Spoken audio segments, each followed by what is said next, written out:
car il est glorieux et digne de régner. L'agneau est souverain. Nous élevons nos voix pour l'adorer. L'agneau est souverain. Disons gloire, gloire, gloire.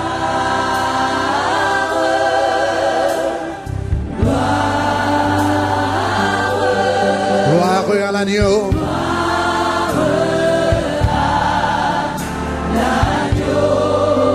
Chantons-le encore, gloire.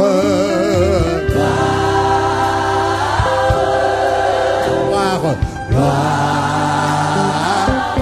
Gloire à l'agneau. Gloire à l'agneau. Oh, car il est glorieux, car il est glorieux. Et digne. L'agneau est souverain, l'agneau est souverain. Nous élevons nos voix pour l'adorer. L'agneau est souverain. Une fois de plus, gloire, gloire, gloire, gloire. Seigneur, nous t'exaltons, nous t'élevons, nous te magnifions en ce moment. Nous te remercions, Seigneur, pour cette nouvelle journée que tu nous accordes, Seigneur, pour le privilège d'être à ta présence, pour t'exalter, pour t'élever, pour te magnifier. Seigneur, nous te remercions en ce dimanche, Seigneur Jésus, pour le sacrifice du calvaire, au nom de Jésus de Nazareth. Merci, Seigneur, du fait que tu es mort pour nous et tu es ressuscité d'entre les morts. Tu as la victoire, l'honneur, la magnificence. Et comme dit, Seigneur, au nom de Jésus, l'agneau qui a été immolé est digne de recevoir la gloire, l'honneur, la magnificence, la gloire au siècle des siècles. Oh, nous t'élevons, Seigneur, nous t'élevons. Oh, car il est glorieux, car il est glorieux. Envahis-nous dans ta gloire. Envahis cette salle, Seigneur, avec ta gloire au nom de Jésus. Au nom de Jésus. Au nom de Jésus. Ah, nous élevons nos voix pour l'agneau est souverain. L'agneau est souverain. Disons encore gloire, gloire, gloire, gloire. Puis je vis dans la main droite de celui qui avait été assis sur le trône. Alléluia. Un livre écrit en dedans et en dehors. Et ce livre était scellé de 7 sceaux. Et je vis un ange puissant qui criait d'une voix forte: qui est digne d'ouvrir le livre et d'en rompre les sceaux? Et personne dans le ciel, ni sur la terre, ni sous la terre, ne put ouvrir le livre et le regarder. Et je pleurais beaucoup de ce que personne ne pouvait ouvrir le livre. Personne n'était digne de le regarder. Et l'un des vieillards me dit: ah, Jean, ne pleure pas, car voici le lion de la tribu de Juda, le rejeton de David, celui qui a vaincu est digne d'ouvrir le livre et la 7 sceaux. Et je regardais, et du milieu du trône, il y avait 4 êtres vivants, au milieu des vieillards, un agneau qui était comme immolé. Il avait 7 corps et 7 yeux et 7 esprits que Dieu a envoyés par toute la terre. Il et prit le livre de la main droite de celui qui était assis sur le trône. Alléluia. L'agneau est souverain, car il est glorieux, car quand il prit le livre, les 4 êtres vivants, les 24 vieillards se prosternèrent devant l'agneau, tenant chacune une arme et des coupes remplies de parfums qui sont les prières des saints. Et il chantait un cantique, et disait: tu es digne de prendre le livre, d'en ouvrir les sceaux, car tu as été immolé, tu as racheté pour Dieu ton peuple par ton sang de toutes les tribus, de toutes les langues, de tous les peuples, de toutes les nations, et tu en as fait un royaume de sacrificateurs. Et je regardais et j'entendis la voix de beaucoup d'anges autour du trône et des 4 vieillards et des vieillards, des 4 vivants et des vieillards, et leur nombre était des myriades de milliards, des milliers de milliers.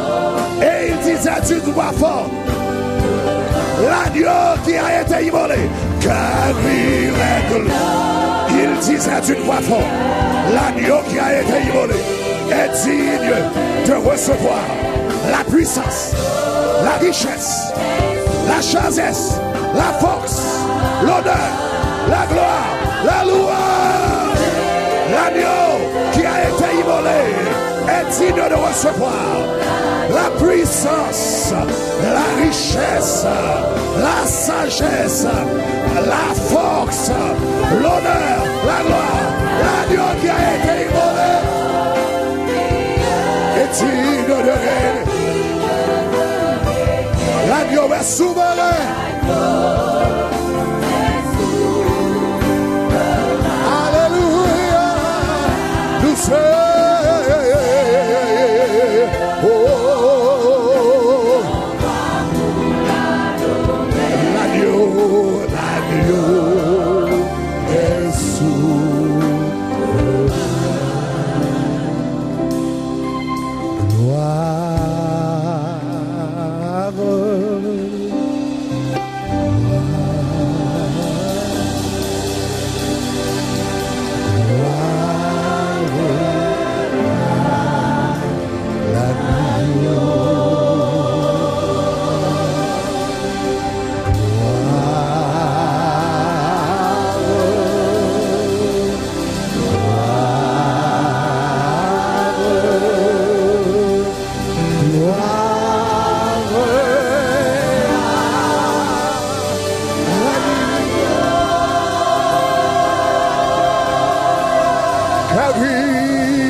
Nous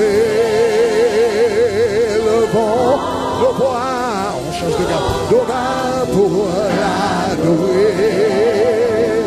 L'agneau est souverain,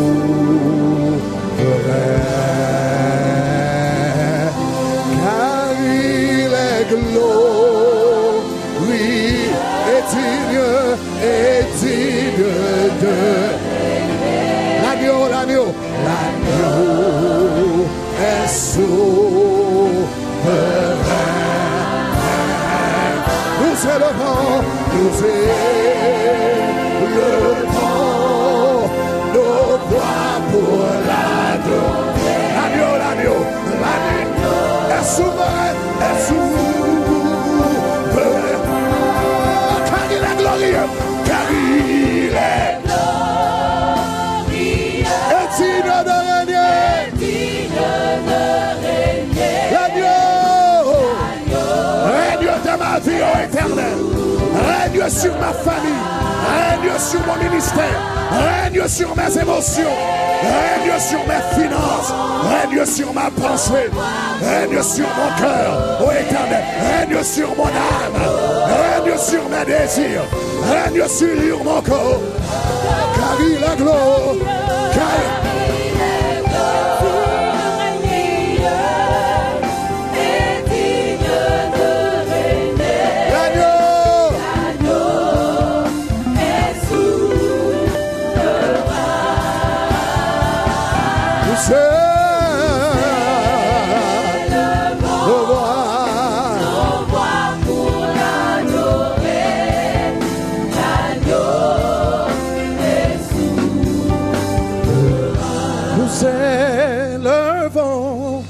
Nous élevons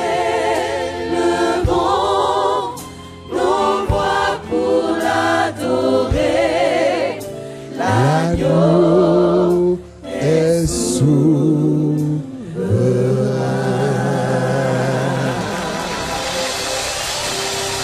Alléluia. Des acclamations à l'agneau. Des acclamations à l'agneau. Des acclamations au roi des rois, au Seigneur des seigneurs, au Dieu des dieux, à celui qui ne change pas, qui reste le même d'éternité en éternité, l'alpha et l'oméga, le commencement et la fin, le rejeton. Ah, yeah. L'agneau est souverain.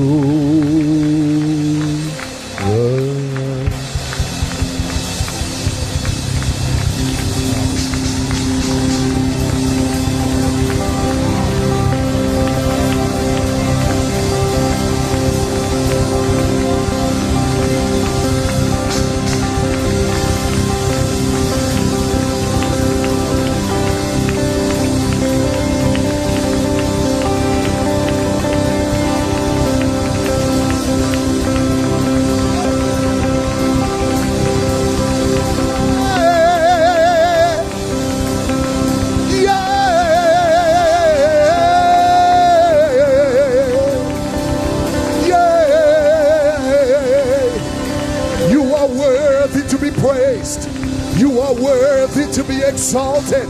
You are worthy to be magnified. You are worthy to be lifted up. You are worthy to be glorified.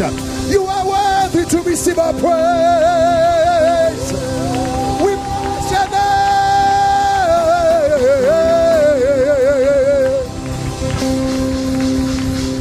Notre Dieu règne encore. Jamais son amour ne s'endort. Le vent se déchaîne, nos cœurs sont en peine, mais Dieu nous conduit jusqu'au port. Notre Dieu règne encore, jamais son amour ne s'endort. Ce qu'il nous promet reste vrai pour jamais.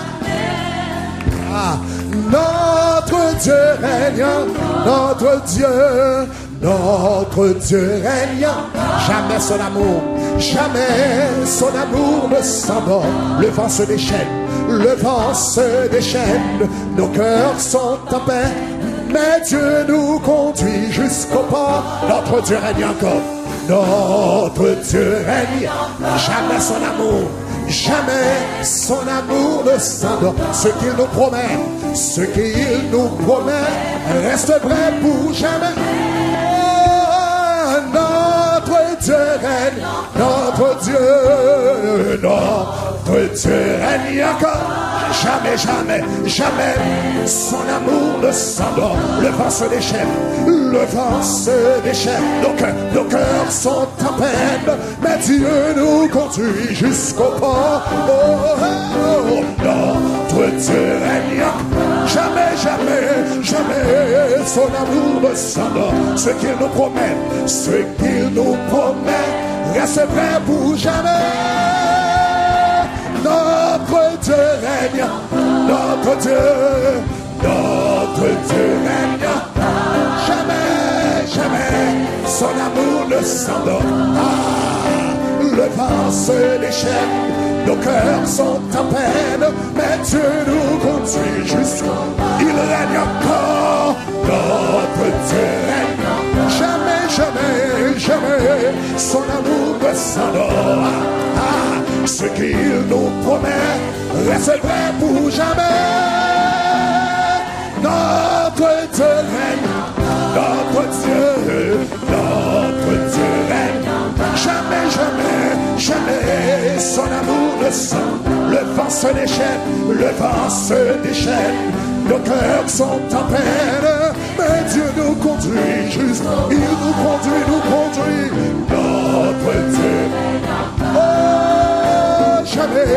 son amour. Ce qu'il nous promet reste vrai pour jamais. Notre Dieu, disons-le, notre Dieu est jamais, jamais son amour ne s'en va. Le vent se déchaîne, nos cœurs sont en peine. Dieu nous conduit jusqu'au, il nous conduit. Notre Dieu règne, mon Dieu règne encore, il règne encore, il règne encore, il règne encore. Dieu qui promet reste prêt pour jamais. Notre Dieu règne, notre Dieu règne, il règne, jamais son amour ne s'en va. Le vent se déchaîne, nos cœurs sont en peine. Il règne encore, notre Dieu règne. Jésus, tu règnes encore. Tu règnes dans ma vie, tu règnes dans mes finances, tu règnes dans mes émotions, tu règnes sur ma famille, tu règnes sur mes enfants. Notre Dieu règne, disons-le, notre Dieu règne. Jamais, jamais. Le vent se déchaîne, nos cœurs sont en peine, mais Dieu nous conduit jusqu'au notre Dieu règne, jamais, jamais son amour ne s'endort. Ce qu'il nous promet reste vrai pour jamais.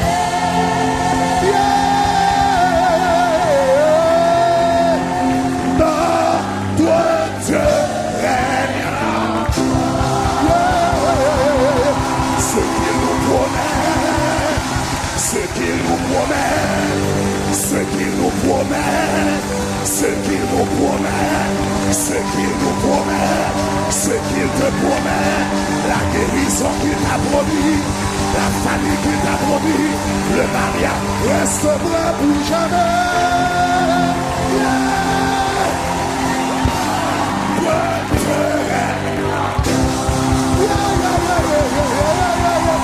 J'ai dit ce qu'il nous promet, ce qu'il nous promet, la famille qu'il t'a promis, le mariage qu'il t'a promis, l'entreprise qu'il t'a promise, la paix d'esprit qu'il t'a promise, le ministère qu'il t'a promis, le salut de tes proches qu'il t'a promis, reste vrai pour jamais. Yeah, yeah, yeah. Toi, Dieu règne. Yeah, yeah, yeah. Yes. To you be the praise, oh God. To you be the praise. To you be the praise. Nous sommes dans le registre de la foi. Que les croyants disent Alléluia. Que les guerriers disent Alléluia. Que les ambassadeurs disent Alléluia. Que les citoyens du royaume disent Alléluia. Que ceux qui ont confiance en lui disent Alléluia. Ce qu'il nous promet. Oh God.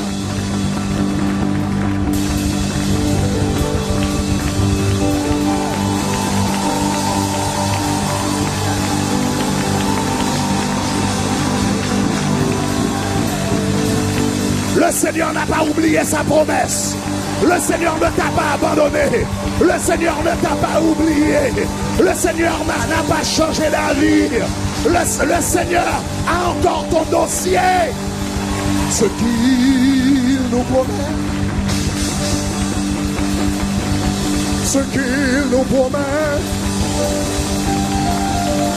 Ah, God.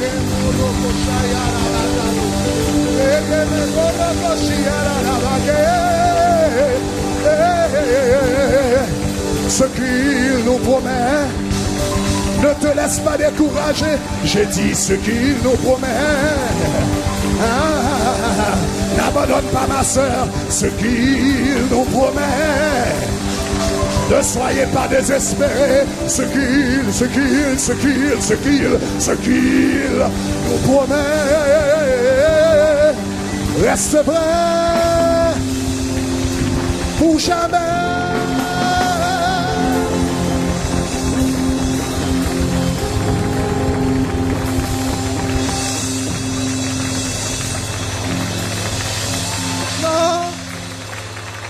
Toi tu règnes encore.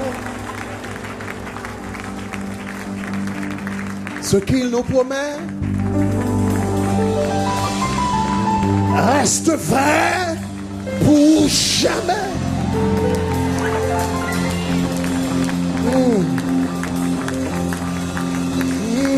Ne t'occupe pas de la tempête. Ne t'occupe pas de l'ouragan. Ne t'occupe pas des vents contraires. Ne t'occupe pas des situations qui semblent contredire la promesse de Dieu. Car ce qu'il nous promet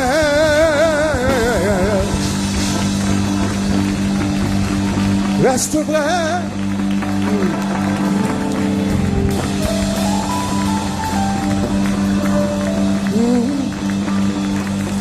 Ne t'occupe pas de ce qu'a dit le médecin, de ce qu'a dit le gynécologue. Le Seigneur t'a promis un enfant et ce qu'il nous promet. Ne t'occupe pas de la lettre que tu as reçue parce que le Seigneur t'a promis un emploi. Ce qu'il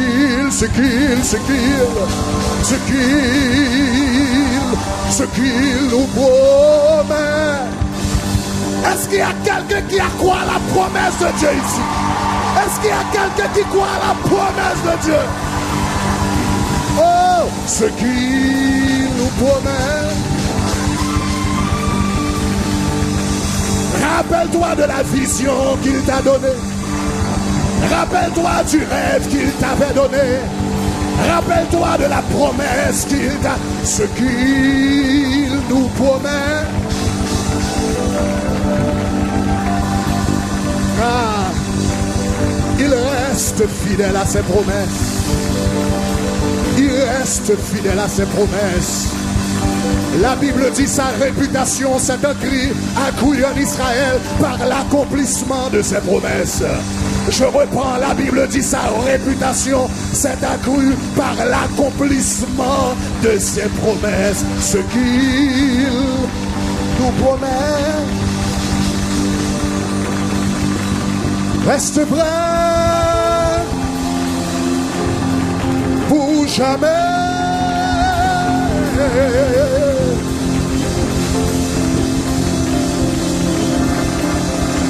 Oh.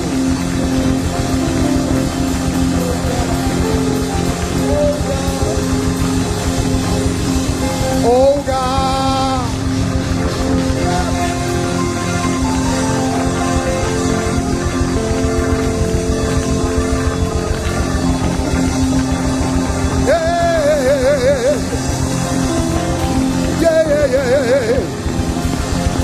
Excusez-moi pour un moment, je vais prendre un temps d'adoration personnelle.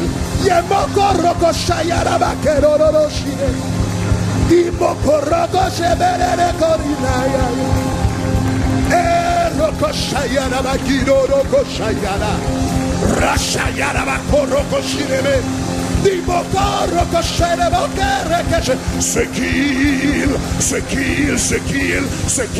qu'il m'a promis reste vrai pour jamais.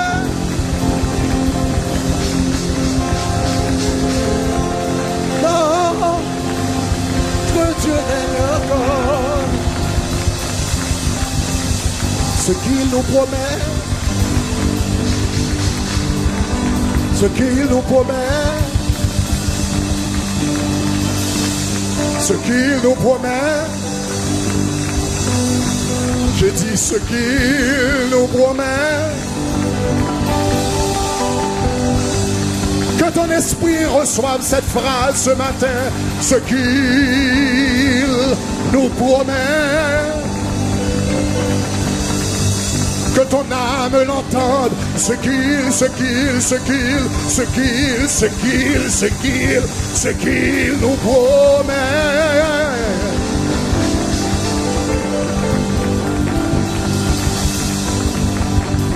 Reste vrai.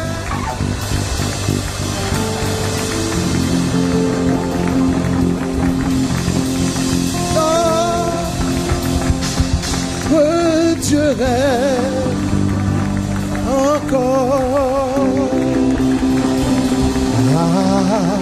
Alléluia. We praise your name, oh God. Hallelujah.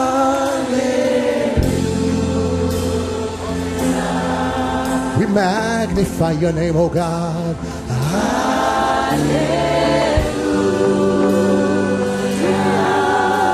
C'est l'adoration des anges dans le ciel. Hallelujah. Somebody sing it. Hallelujah. Hallelujah. Oh, we praise your name. Hallelujah. Nous te magnifions en ce lieu, Seigneur. Hallelujah. Oh, hallelujah. Hallelujah. Que quelqu'un dise, nous t'adorons. Nous t'adorons. Nous t'adorons ce premier jour de la semaine. T'adorons.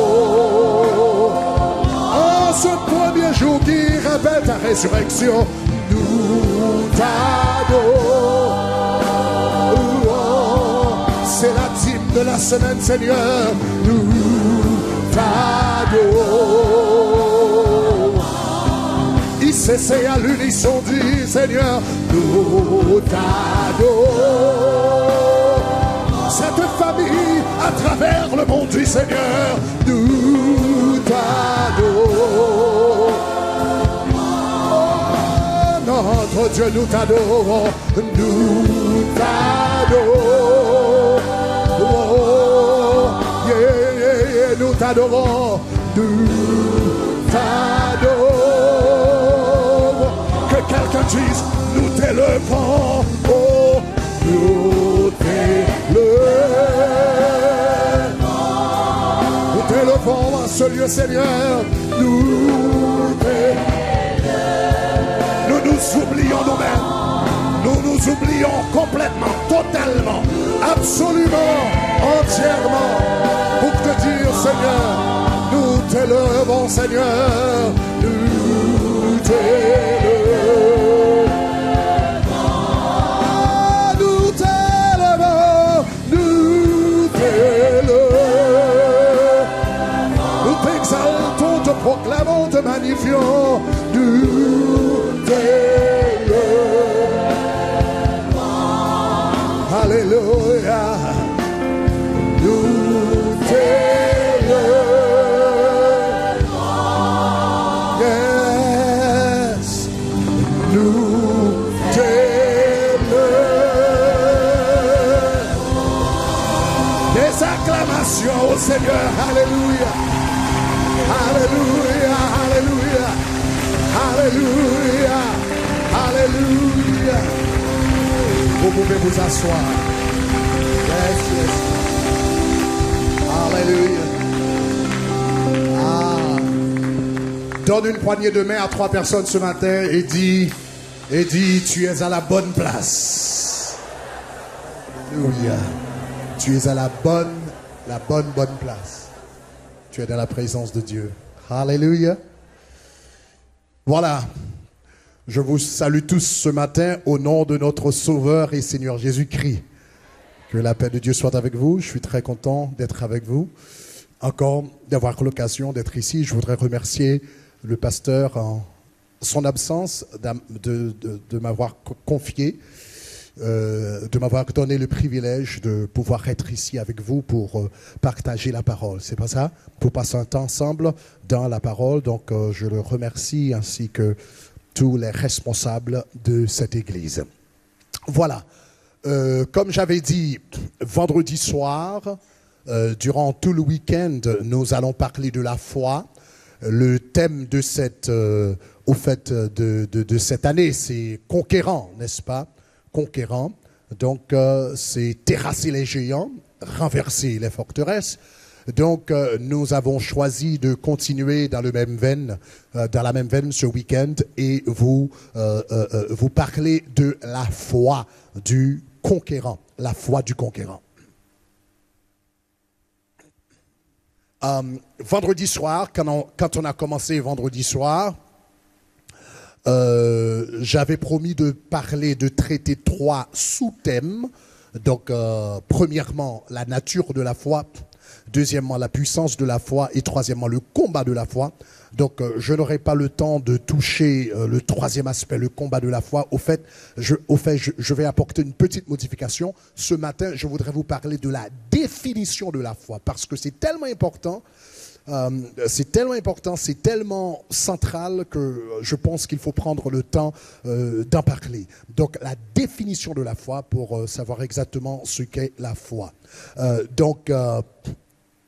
Comme j'ai dit, vendredi soir, nous avions parlé de la nature de la foi.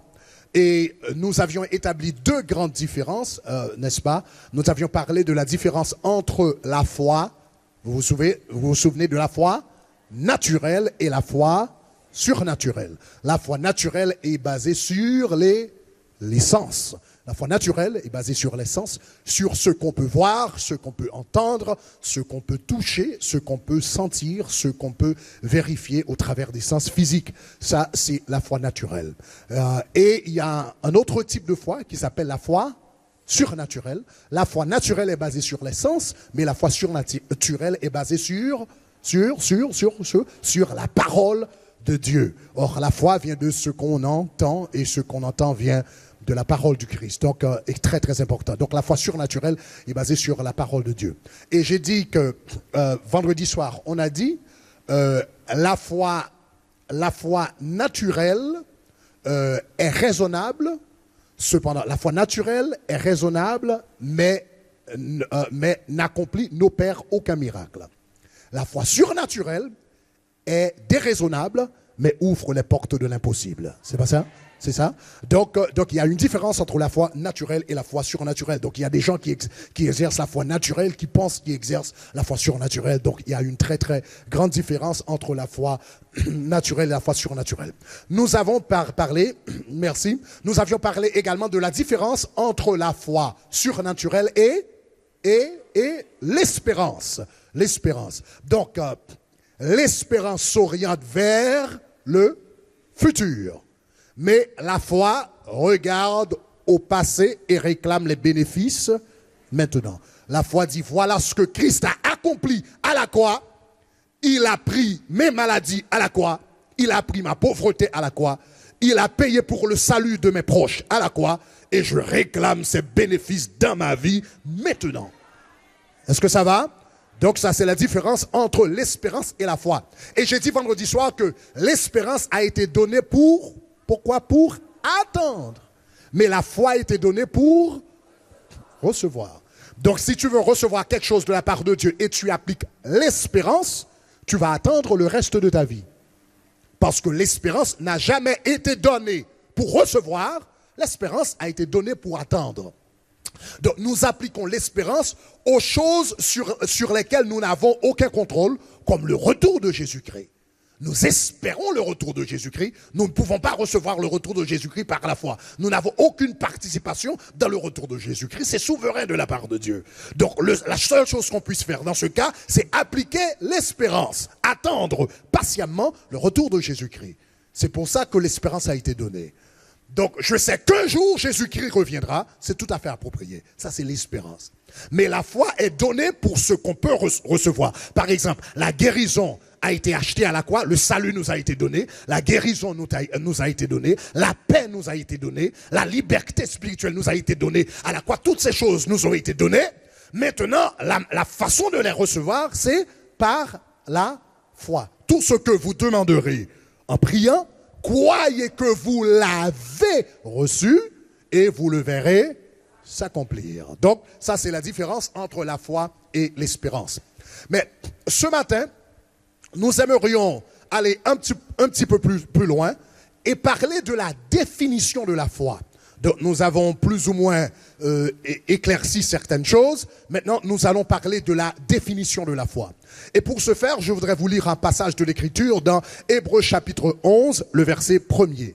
Donc, Hébreux chapitre 11, le verset 1er. Donc, nous allons lire ce texte en français. Puis, je vais demander aux techniciens de mettre la traduction anglaise, parce qu'il y a un mot ici que la traduction anglaise souligne un peu mieux. Ok, donc c'est Hébreux chapitre 11, verset 1er. Ok, Hébreux chapitre 11, verset 1er. En français tout d'abord, c'est un verset très très connu que vous connaissez par cœur. Or, la foi est une ferme assurance des choses qu'on espère, une démonstration de celles qu'on ne voit pas. La foi est une ferme assurance des choses qu'on espère, une démonstration de celles qu'on ne voit pas. Le mot ici, vous savez que le Nouveau Testament a été écrit en grec. Le mot ici qui est traduit ferme assurance, okay, c'est le mot grec hypostasis. Et on va parler de ce mot ce matin. Okay? Que quelqu'un dise hypostasis. Donc vous allez apprendre le grec ce matin. Hypostasis. Alright. Donc c'est le mot hypostasis. Et regarde, en français c'est traduit par ferme assurance. Mais en anglais, je vous lis la traduction anglaise. C'est NKJ en anglais. En anglais, the New King James Version. En anglais, la version anglaise dit « Now faith is the substance of things hoped for, the evidence of things not seen. » Faith is the substance. La foi est la substance. Ah, ça c'est fort. Ah, ça c'est fort. Ça c'est fort. La foi est la substance des choses qu'on espère, une démonstration de celles qu'on ne voit pas. La foi, c'est la substance. Que quelqu'un dise substance. Le mot hypostasie se traduit par substance. Se traduit par, ça peut se traduire par bien matériel ou physique, etc. Mais le mot ici, c'est substance. Que quelqu'un dise substance. Encore substance. Le mot substance, dans la pensée grecque, était généralement mise en opposition à l'apparence. La substance et l'apparence. La substance, c'est ce qui existe réellement. L'apparence, c'est ce qui semble exister. Est-ce que ça va? Donc, la Bible dit, la foi est la substance des choses qu'on espère. Il y a une autre version anglaise qui dit, la foi, c'est la réalité des choses qu'on espère. It's the reality of things not seen. C'est la réalité des choses qu'on espère. Ah, ces mots-là sont très très forts. La substance, la réalité. Parce que ferme assurance, ça donne une connotation subjective. C'est quelque chose que je pense, que je crois, c'est dans ma pensée. Mais la foi, c'est la substance des choses qu'on espère. Ah, on a là une connotation objective. C'est quelque chose d'objectif, de tangible, de palpable. Est-ce que c'est là? C'est bon? Or, la foi est une ferme. Là, le mot réalité également donne une connotation objective. Quelque chose de très palpable, tangible, réel. Or, la foi est la substance des choses qu'on espère, la réalité des choses qu'on espère, une démonstration de celles qu'on ne voit pas. Comme j'ai dit, la pensée grecque généralement oppose la substance à l'apparence. Maintenant, pour pouvoir bien cerner la portée de cette déclaration, il faut tout d'abord que je dois établir certaines bases. Je dois établir certaines notions de base. Il vous faut un très bon arrière-plan pour pouvoir comprendre ce que je vais vous expliquer. Lorsque l'auteur dit la foi est la substance des choses qu'on espère, disons encore substance. Avec plus de force, substance. Parce que ce mot est tellement important. Donc, je vais vous donner un arrière-plan. L'arrière-plan pour que vous puissiez comprendre, vraiment saisir la portée de ce mot substance. Pour pouvoir comprendre la signification du mot substance ici, il faut vous rendre compte tout d'abord que le monde dans lequel nous vivons, ce monde est double. C'est un monde duel qui existe qui comporte au moins deux niveaux. Savez-vous qu'il y a des gens qui parlent, par exemple, il y a des gens qui parlent du monde invisible. Il y a des gens qui disent qu'ils sont allés dans le monde invisible. Des gens disent qu'ils sont allés au ciel. D'autres disent qu'ils sont allés en enfer et qu'ils sont revenus ici. Et il y a des gens qui écoutent ces histoires et qui disent il est allé dans le monde invisible, il est allé en enfer, au ciel, etc. Tout cela, ce sont des histoires, des contes de fées, etc., etc. Mes chers amis, savez-vous que réellement, la Bible parle du monde invisible? Il y a le monde visible, il y a le monde invisible. Savez-vous qu'il y a plusieurs mondes, hein? Il y a plusieurs mondes. La Bible enseigne qu'il y a plusieurs mondes. À part de ce monde physique, en dehors de ce monde physique que nous avons, ce que nous pouvons voir, ce monde que nous pouvons voir, la Bible parle d'autres mondes également. Je voudrais vous lire encore un passage de l'Écriture, c'est Hébreux chapitre 11, verset 3. Nous allons le regarder. Nous allons lire tout d'abord, je vais vous le lire tout d'abord dans la version 8 secondes, en français dans la version 8 secondes. Et nous allons le lire après dans la version Darby, qui est généralement plus près du texte original, parce que la version Darby, c'est une traduction littérale du grec. Ok. Donc, en français, dans 8 secondes, dit, dans Hébreux chapitre 11, le verset 3, n'est-ce pas? Le verset 3 et 4, c'est par la foi, nous reconnaissons que le monde a été formé par la parole de Dieu. C'est ce qui est écrit dans la version 8 secondes. Mais si vous lisez la version Darby, qui est une traduction littérale du grec, vous allez voir quelque chose d'autre. Dans la version Darby, il dit, nous comprenons quoi? Pouvez-vous voir? Que les mondes. Nous comprenons que les mondes ont été formés par la parole de Dieu. Et ça, c'est la traduction grecque. En grec, c'est tous aionas. En grec, c'est l'accusatif pluriel. Les mondes ont été... En d'autres termes, quand Dieu a formé, il n'a pas formé un monde. Il a formé des mondes. Est-ce que ça va, chers amis? Donc, la première chose qu'il faut comprendre, c'est que Dieu n'a pas seulement créé le monde physique, il en a créé d'autres également. Il y a d'autres mondes qui existent autour de nous, que nous ne pouvons pas voir, toucher immédiatement, qui ne sont pas perceptibles au sens physique, mais qui sont néanmoins réels et très réels. Est-ce que ça va, chers amis?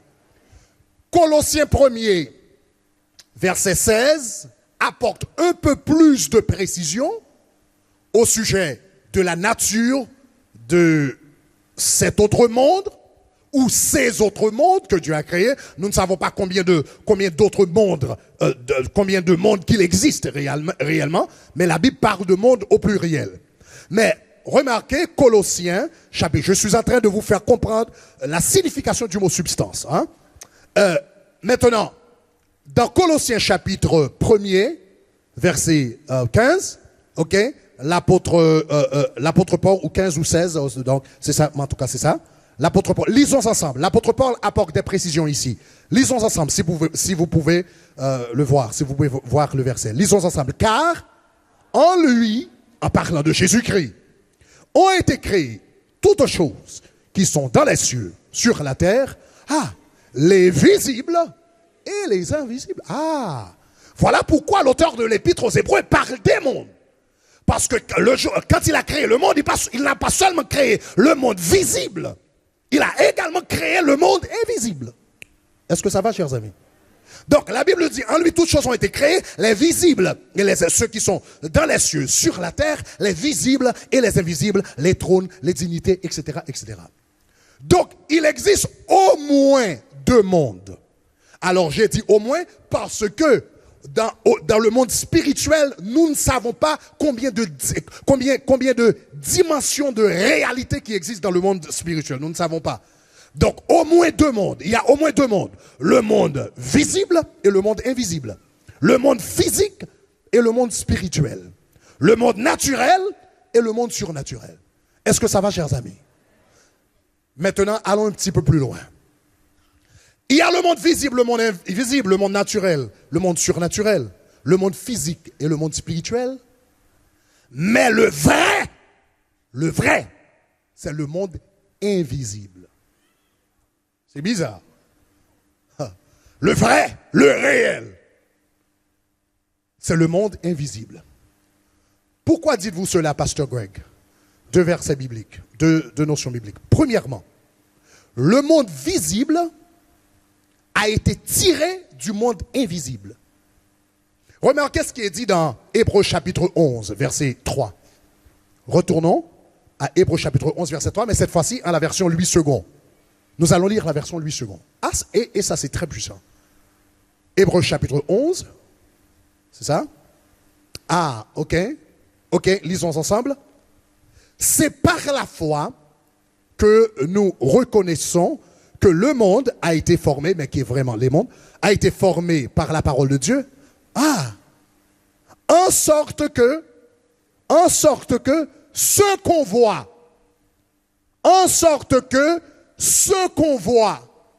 le micro que je peux voir, le haut-parleur que je peux voir, le clavier que je peux voir, en sorte que ce qu'on voit n'a pas été fait de choses visibles. En d'autres termes, ce qu'on voit a été fait de choses invisibles. Est-ce que ça va, chers amis? En sorte que l'auteur de l'Épître aux Hébreux nous dit, en sorte que ce qu'on voit n'a pas été fait de choses visibles.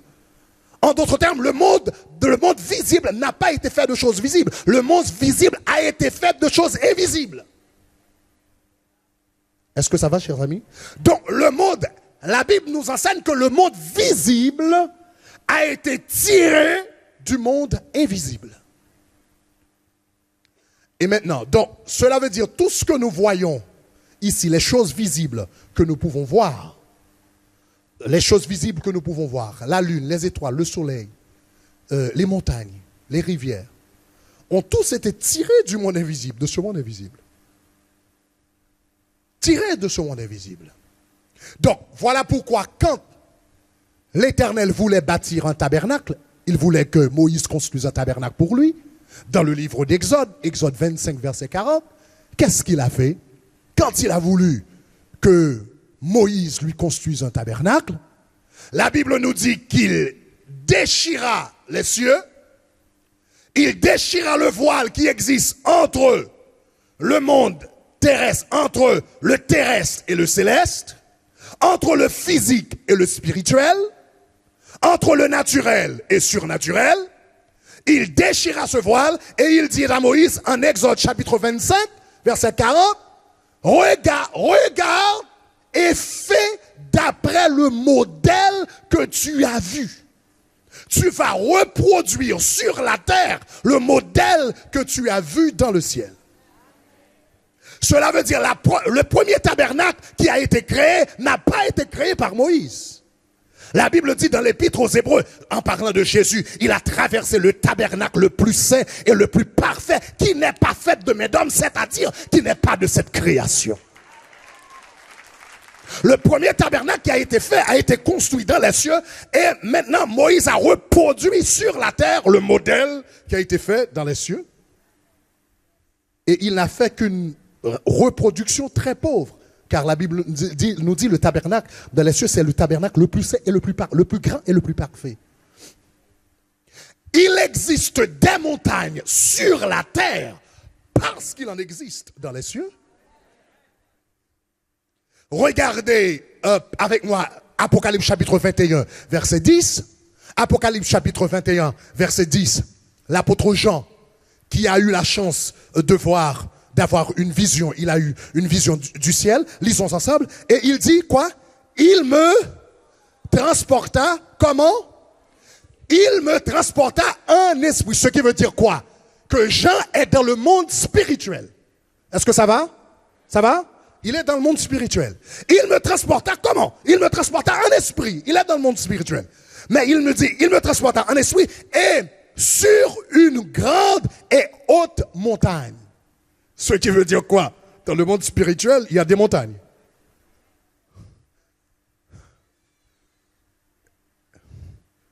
Et regardez un petit peu plus loin, il me montra la ville sainte. Dans le monde spirituel, il y a des villes. Et il dit, la ville sainte, Jérusalem. Nous avons une Jérusalem sur la terre parce qu'il en existe une autre dans les cieux. La ville que nous appelons Jérusalem sur la terre n'est qu'une pâle reproduction, une faible, une médiocre reproduction de la Jérusalem qui existe. Voilà pourquoi la Bible dit les choses visibles n'ont pas été créées de choses, de choses visibles, mais de choses invisibles. La réalité visible est tirée de la réalité invisible.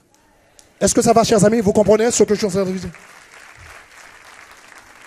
Il existe mon sillon sur la terre parce qu'il en existe un autre dans le ciel. Le monde visible a été tiré du monde invisible. Écoutez, chers amis. Le monde visible a été tiré du monde invisible. Mais pensez-y un instant.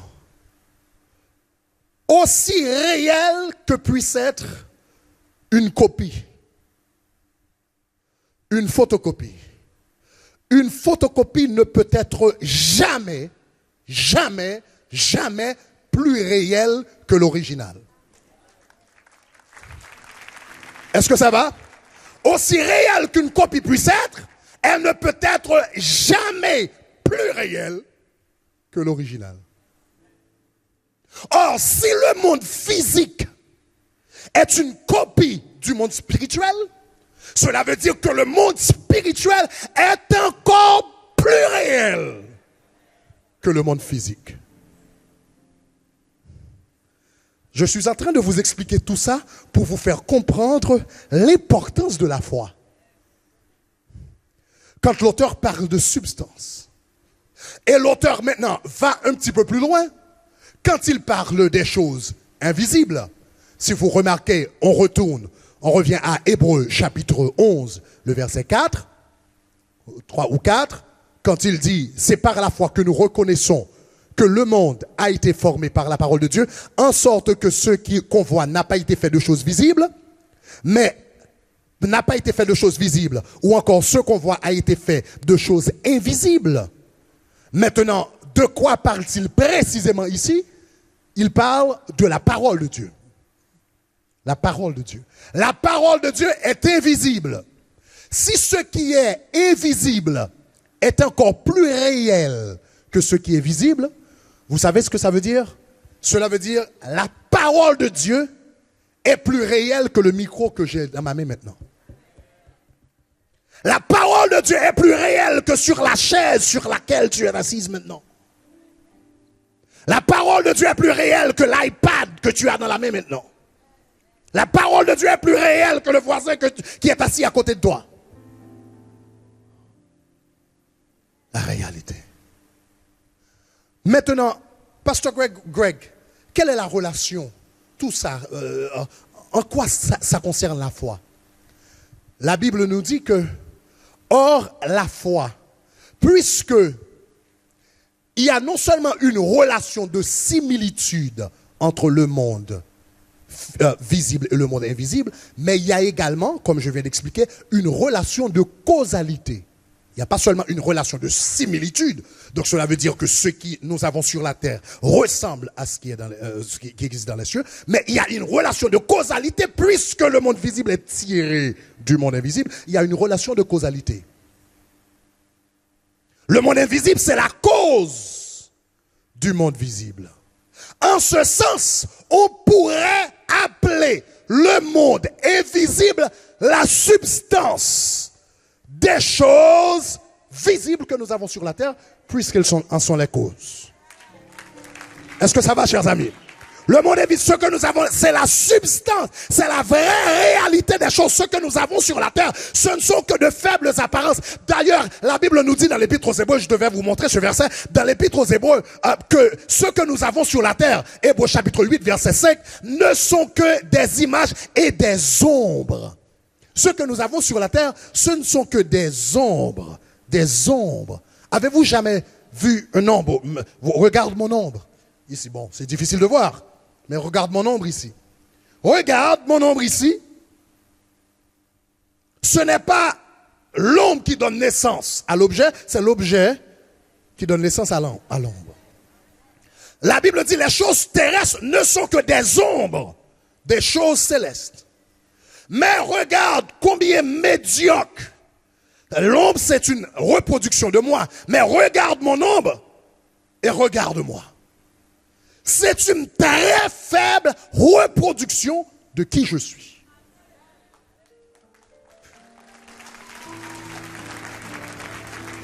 Et la Bible dit les choses terrestres sont les ombres des choses célestes, les ombres des choses spirituelles, de faible reproduction. Voilà pourquoi quand Jean, en Apocalypse, parlait de la ville céleste, il a eu des difficultés à trouver les mots, les vocables appropriés.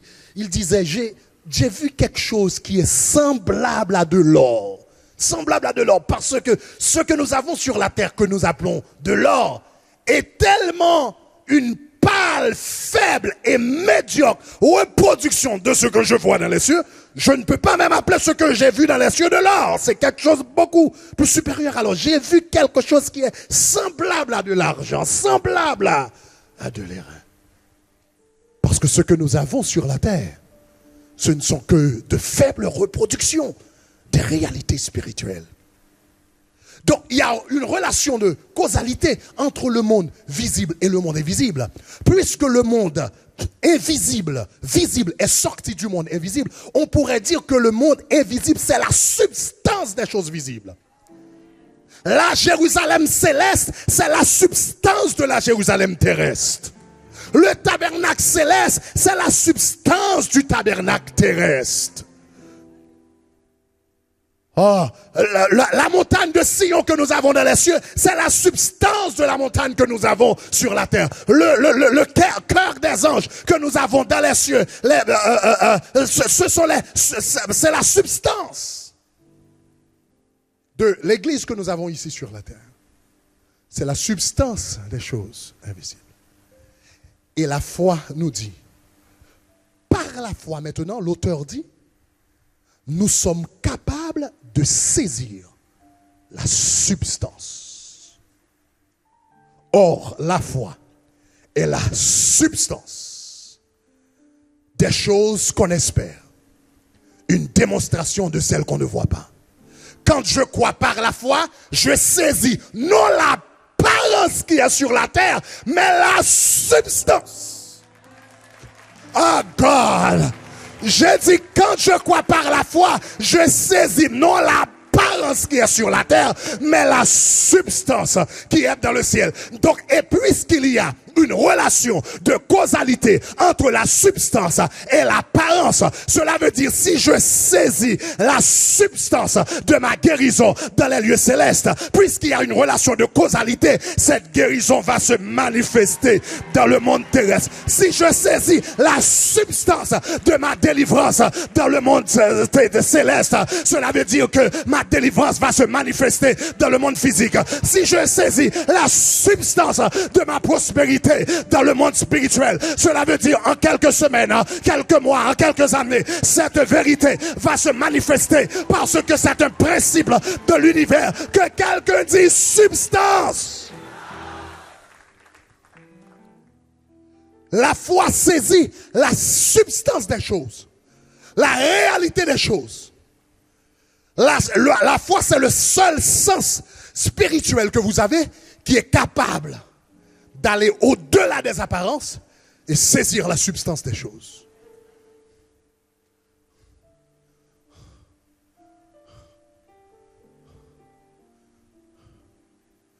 Ouh.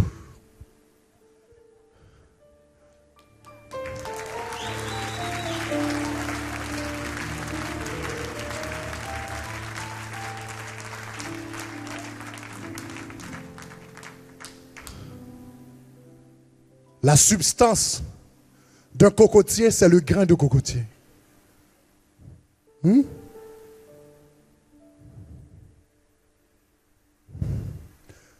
La substance d'une grappe de raisin, ce sont les semences de raisin.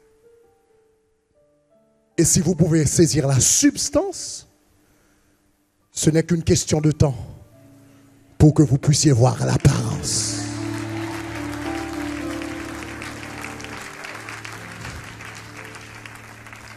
Et la substance des choses spirituelles, on les reçoit à travers la parole de Dieu. Voilà pourquoi la parole de Dieu est appelée une semence. La semence, c'est ce qui contient l'ADN. C'est ce qui contient la cause. C'est ce qui contient l'origine. C'est ce qui contient le principe de vie. La semence. Et la Bible nous dit, la semence, c'est la parole de Dieu. Isaïe 55. Car mes pensées ne sont pas vos pensées, mes voix ne sont pas vos voix. Autant les cieux sont élevés au-dessus de la terre, autant mes voix sont élevées au-dessus de vos voix et mes pensées au-dessus de vos pensées. Comme la pluie et la neige descendent et n'y retournent pas sans avoir donné de la semence au semeur, ainsi en est-il de ma parole.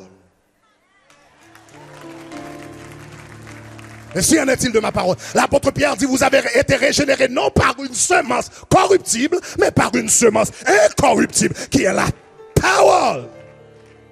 Cela veut dire, quand je suis en train de prêcher comme ça ce matin, quand Pasteur Yvan est en train d'enseigner ici, tu sais ce qu'il est en train de faire? Il est en train d'envoyer des semences, des substances de délivrance, des substances de guérison, des substances de réalité, des substances de transformation, des substances de vie éternelle. Et si vous attrapez cette semence par la foi, s'il trouve un bon terrain dans ton cœur,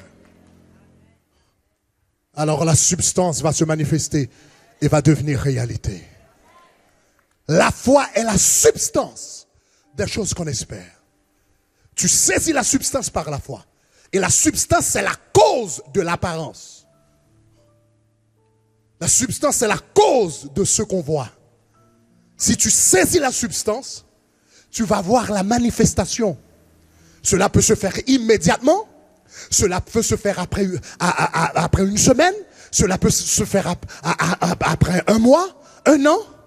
Dans le cas d'Abraham, ça a pris 25 ans. Mais la substance s'est manifestée. La substance. Tous les hommes qui ont fait ou qui ont reçu des miracles dans la Bible, ils avaient cette substance-là. La Bible nous dit que Jésus-Christ, pas Jésus-Christ, l'apôtre Paul prêchait. Je vous raconte deux histoires rapidement avant que je termine. L'apôtre Paul, la Bible raconte dans Actes des Apôtres 14, versets 8 et 9. Il était à Lystre et il prêchait. Il prêchait Jésus-Christ. Il prêchait cet homme, Jéhovah Rapha, celui qui peut guérir. Il parlait de Jésus. Il parlait de l'onction de Jésus. Il parlait de la puissance de Jésus. Il parlait du nom de Jésus. Il donnait le témoignage de la femme de la perte de sang. Il a donné le témoignage de Lazare. Il a parlé comment Jésus-Christ est entré dans sa vie. Et l'a changé, l'a transformé complètement. Il a parlé du fait qu'il était frappé d'aveuglement, etc., etc., etc. La Bible nous dit que Pierre, pas Paul, je m'excuse, ouais, c'est ça, Paul prêchait. Paul prêchait. Et pendant qu'il prêchait dans Actes des Apôtres, chapitre 14, la Bible dit qu'il prêchait. Il y avait là un boiteux, un homme impotent des pieds et boiteux de naissance qui n'avait jamais marché. Pendant qu'il prêchait, il y avait là un homme impotent des pieds. Il était boiteux, il ne pouvait pas marcher.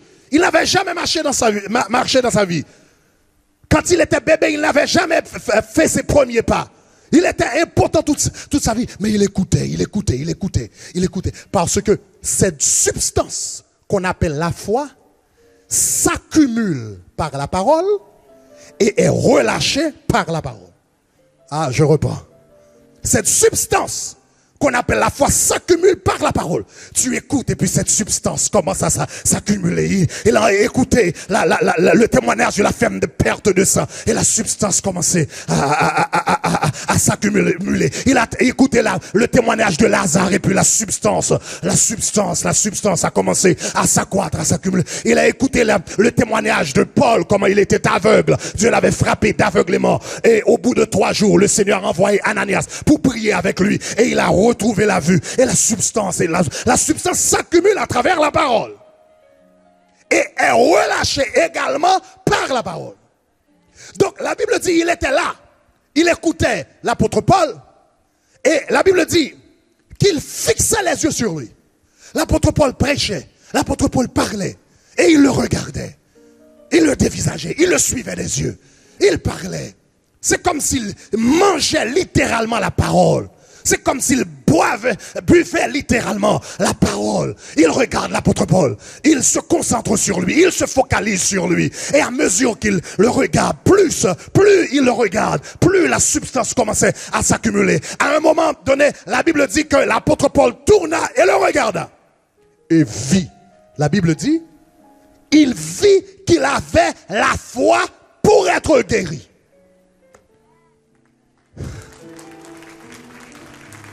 Il a remarqué qu'autour de la prédication, la substance s'était accumulée.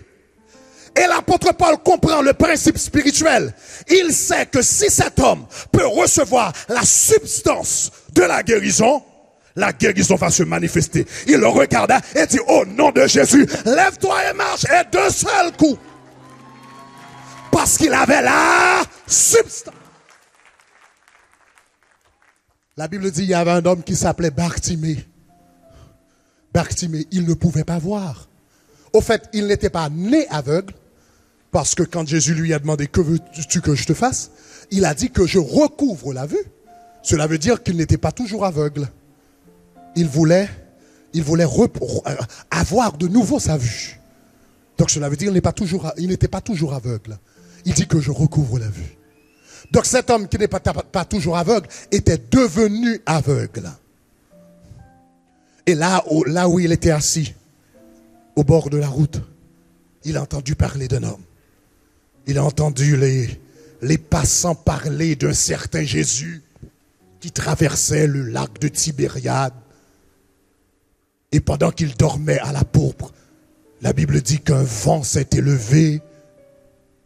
Et les disciples commencèrent à s'inquiéter. Et lui, il se leva et dit, gens de peu de foi, pourquoi avez-vous peur? Et il dit, silence, tais-toi.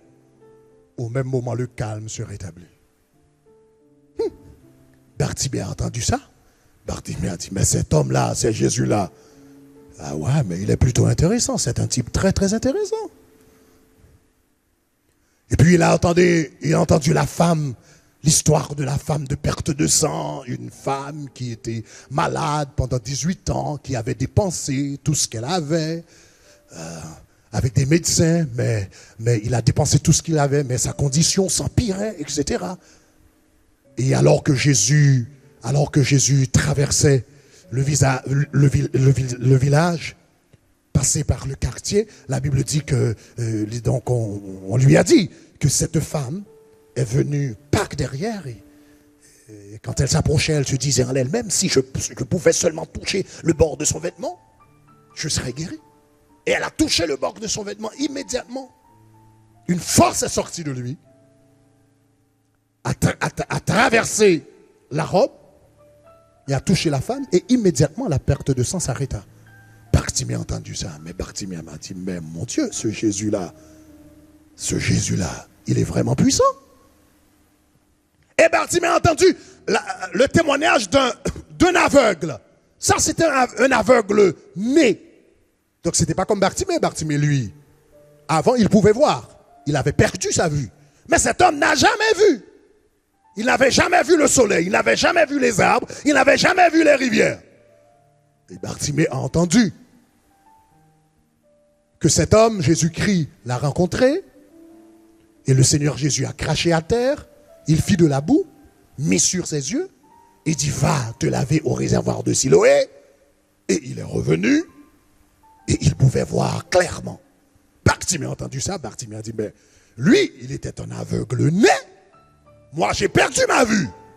Si Jésus-Christ peut guérir un aveugle-né, il peut certainement me guérir. Au fur et à mesure que Bartimée écoutait ces histoires, la substance appelée la foi commençait à s'accumuler en lui. Il a entendu des histoires de Jésus pendant 1 an, 2 ans, 3 ans. Et voilà que Jésus s'apprête à rentrer à Jérusalem pour sa crucifixion. C'était la dernière fois qu'il allait passer par Jéricho. Et voilà, Bartimée se trouvait sur le chemin de Jéricho. Cet homme au sujet duquel il avait entendu parler pendant des années, qui faisait des miracles. Et puis soudainement, il a entendu Jésus s'apprête à passer par ici. Bartimée ne pouvait pas voir. Il a dit, hé, mon voisin, Bartimée, ce Jésus. Bon, il y a plusieurs Jésus, parce que vous savez que le nom de Jésus, c'était un nom commun. Dans le Nouveau Testament, il y a d'autres personnes qui s'appelaient Jésus. Donc Bartimée a dit, ce Jésus, est-ce que c'est le même Jésus? Est-ce que c'est le même Jésus qui avait dit au vent, silence, tais-toi? Et au même moment, le calme se rétablit. Ils lui ont dit oui. Il s'est tourné vers l'autre voisin.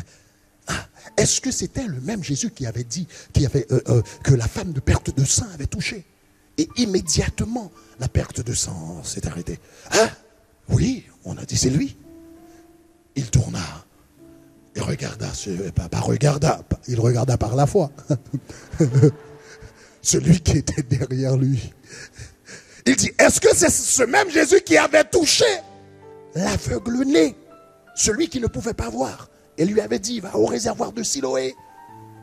Et il est allé au réservoir de Siloé immédiatement.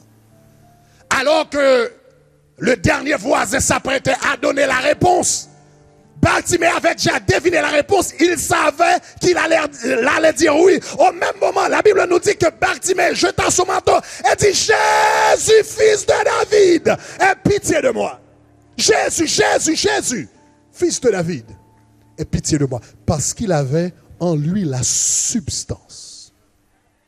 La parole qu'il avait entendue, les histoires qu'il avait entendues, avaient fait accroître en lui cette substance appelée la foi. Et quand il est arrivé, remarque ce que Jésus-Christ a dit.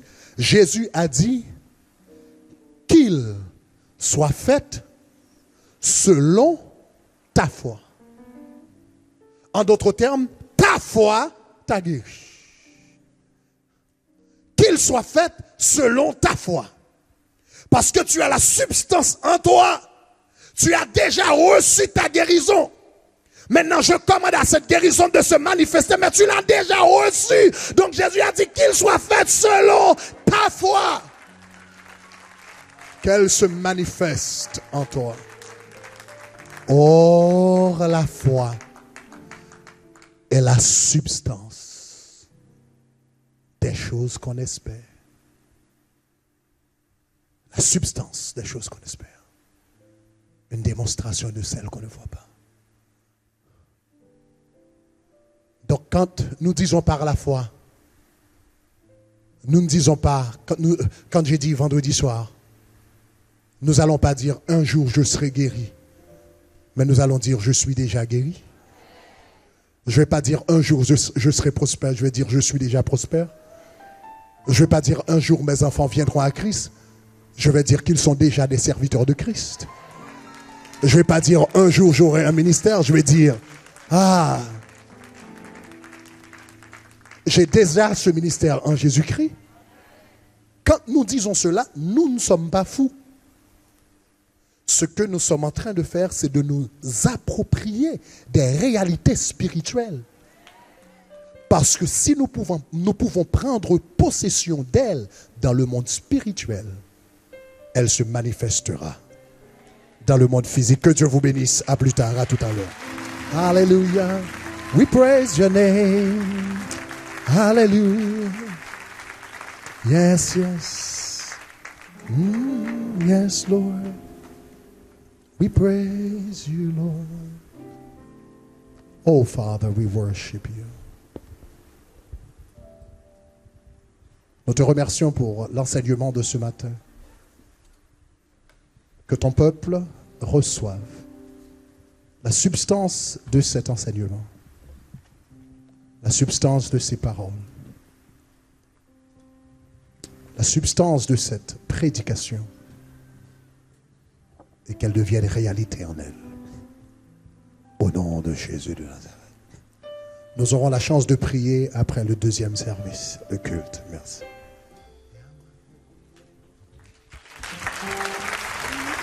Est-ce qu'on peut acclamer mieux que ça le Seigneur? Amen. Alléluia. Que Dieu bénisse son serviteur et le renouvelle encore pour le deuxième service et la suite de la journée. Amen. Veuillez vous asseoir dans sa présence. Nous sommes arrivés au terme de notre première célébration. Ces paroles que nous avons reçues, cette substance, amen, va produire son fruit dans nos vies. Que quelqu'un dise amen. Amen. Je vais demander aux personnes qui sont baptisées par immersion de bien vouloir se tenir debout dans sa présence. Nous allons passer au temps, à un moment bien particulier, celui de la Sainte Seine. Et nous allons pouvoir appliquer justement cette foi, recevoir cette substance. Amen.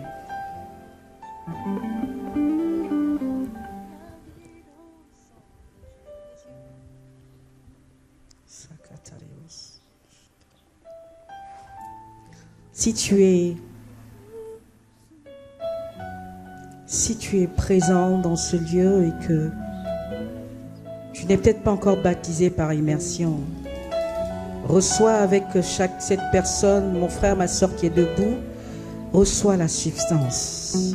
Le Seigneur Jésus a dit, avant d'aller à la croix du Calvaire,